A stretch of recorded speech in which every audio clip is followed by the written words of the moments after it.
Y'all, I love being optimistic. I do.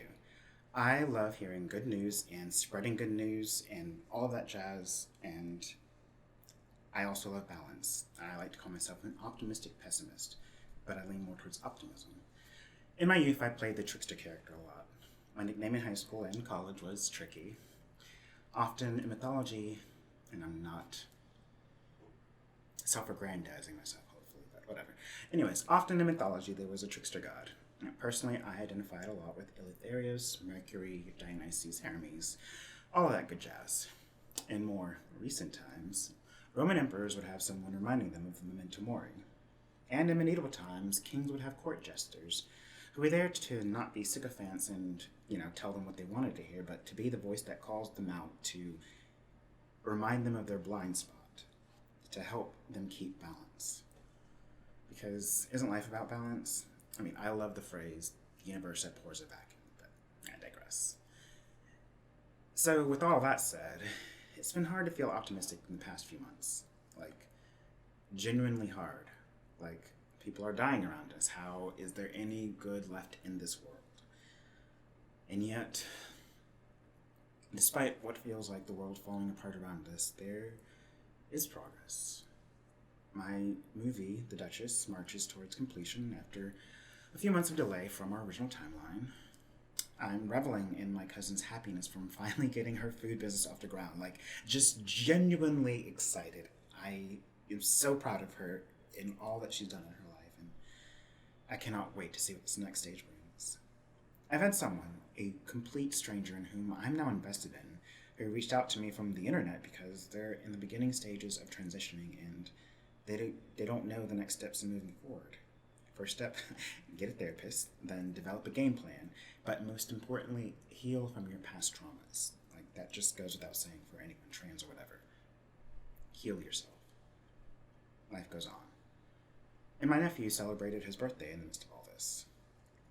And I hear friends sharing news of their babies being born, and life literally does go on. I'm dreaming of the future, if Eddie and I decide to move, in making sure there's space and room in the house for a child or children we may or may not have, just so that they have a place of their own. Life goes on. Eddie and I are watching Afterlife, and once we finish the seasons, we'll do a review live or whatever, and it'll be funny and entertaining and all that jazz. But there was a quote in there. There are several quotes in there, but the quote, "We're not just here for us. We're here for others." Man, if this show doesn't make me feel everything, I'll save most of it for the review, but in healing and in growing, I learned that quote. I had to learn that we're not just here for others. We're not just here for ourselves. We're here for others. I had to learn that before I could move forward and grow myself.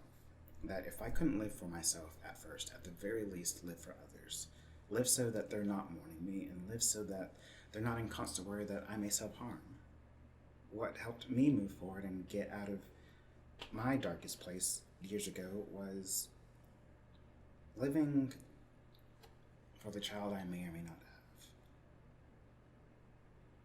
have.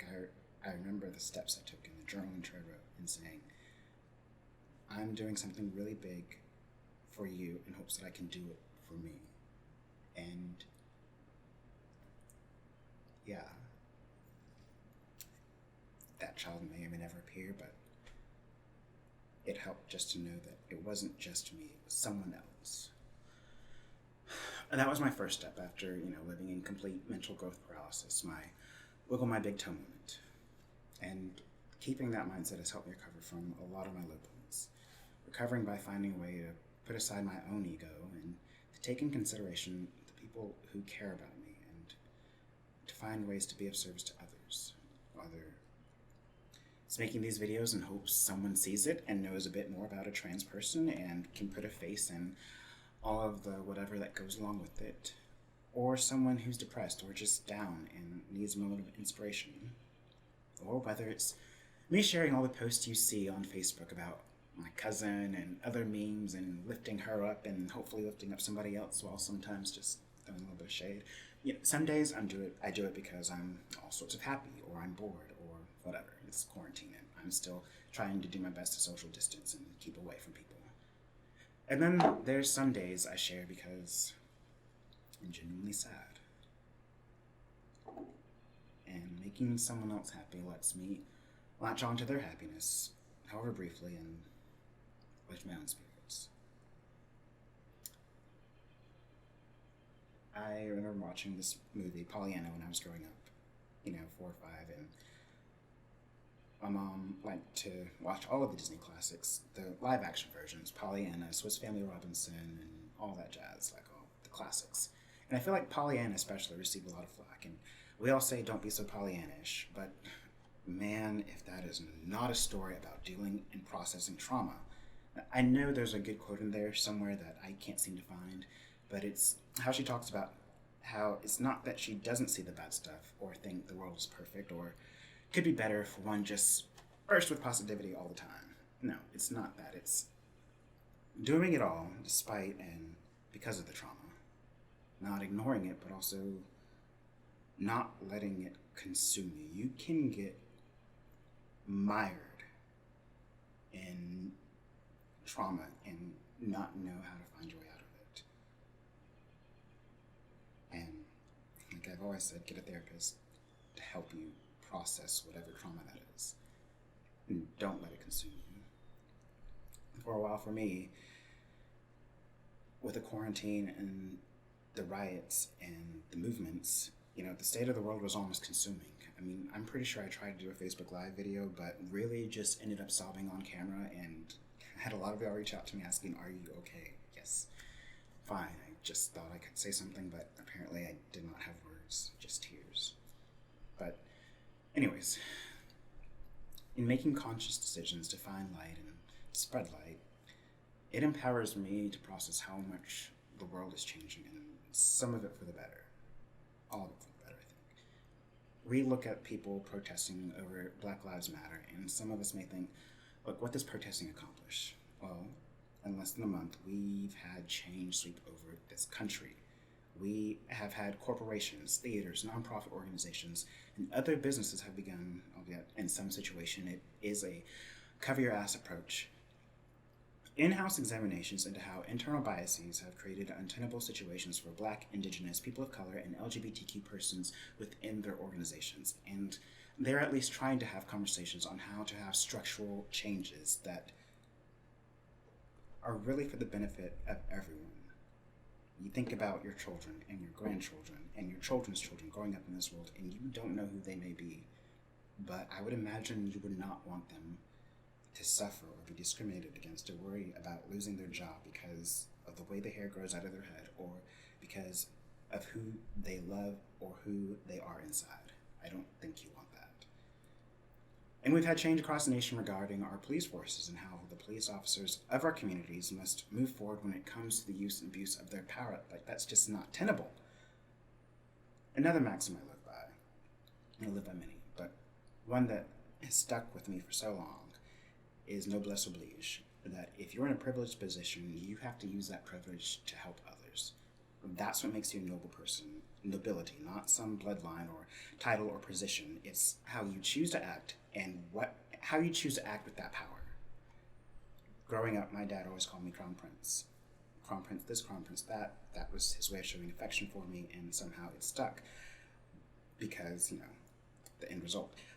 But in him calling me Crown Prince, there was also the discussions of if something were to happen to me, my dad speaking, if something were to happen, it's your responsibility to take care of the family in whatever capacity you can. It's, with that title comes a lot of responsibility. And so, that's why I became a Duchess, and that's what this crown represents to me. It reminds me to use what little privilege I do have for good and to lift and help up others. And yes, there's also a self-care aspect to it as well, but the whole idea is caring for myself in such a way that I can do what I can do to lift and help up others and be a force for the greater good. Here's the thing. Kicking a dying man just for fun or denying a dying man help as he is crying out for his mother is not using your privilege for good. Now, that's the Duchess speaking, and I say stop that shit right now. Our country, our world, we're going through growing pains, especially as not only our nation struggles to reconcile so much that has been swept under the rug, but many countries in Europe and the resulting diaspora from what they've done and elsewhere are struggling in how to move forward, how to change, to recognize what's happened and go forward. And here's the thing, processing and reconciling takes time, as anyone in a relationship knows. It takes work. It takes acknowledging the pain of your partner, and at the very least saying, I know you're in pain and I don't know how I can help, but I want to help. And if I did something wrong, I want to make it right. It's literally that simple. If we're going to make this relationship as a union, as the United States work, and you know my opinions on that, then we've got to be better at empathy. We just have got to reach this place of understanding and listening to each other so that we can heal past hurts, acknowledge past and present trauma, and listen so that we can move forward. Anyone who's been at rocky times in a relationship knows, if you look back, this is either how you moved forward or why you separated. Anyways, I've rambled a lot already, and I got on my Duchess soapbox, so there's that. But I have hope, and I know one thing about this quarantine is that at first I know we were all struggling. We were like, what do we do with this? The world is just gone crazy. But I know in so many of the spaces I've been in that this has been a collective time for so many of us, myself included, to take a pause and breathe, for those of us who are able to, and recalibrate and process so many things. Personally, we've had swept under the rug because we've been busy. For me, it's been being busy for the past 2 years, and yes, transitioning, but also not processing a lot of emotions that went along with that, with other emotions outside of that, and having the stillness and the time to reflect has been so incredibly beneficial.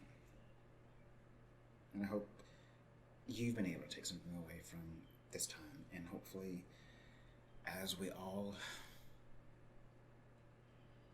take a collective moment, maybe we can find some way to heal together. So in conclusion, Pollyanna isn't bad. My cousin makes food that's out of this world. If you have not seen my post already, then you need to go to my Instagram or my Facebook page, and you need to find Lynn's Kitchen. And then you need to go ahead and order something right now, because here's the thing. This weekend she's doing shrimp and grits with fried fish.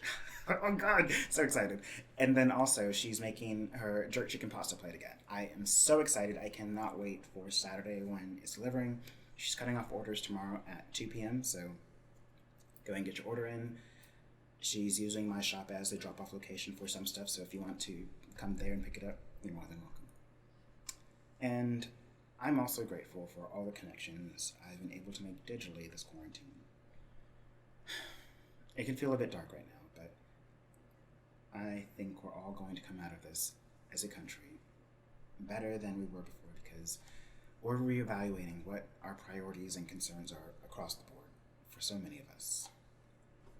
Like I said, it's been a time of healing for many of us, and I hope that you've had time to heal in some way. Until next time, keep bearing the light of being. Don't know if I'm going to keep using that, but we'll figure out something. And also, happy Pride Month. Tomorrow's Juneteenth, and if you don't know what Juneteenth is, go ahead and look it up, because I don't have the definition in front of me. I just know that it was the day that the slaves were freed, and then 2 years later, when they finally heard it in Texas. Took 2 years. Imagine that. Knowing or not knowing that you're free for 2 years. And in some cases, really still not being free. Juneteenth is the day about freedom. Let freedom ring, all that jazz. Black Lives Matter. LGBTQI lives matter. This is Pride Month.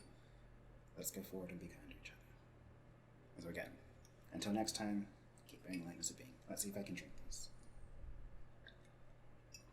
I did it without spilling on myself. Yay!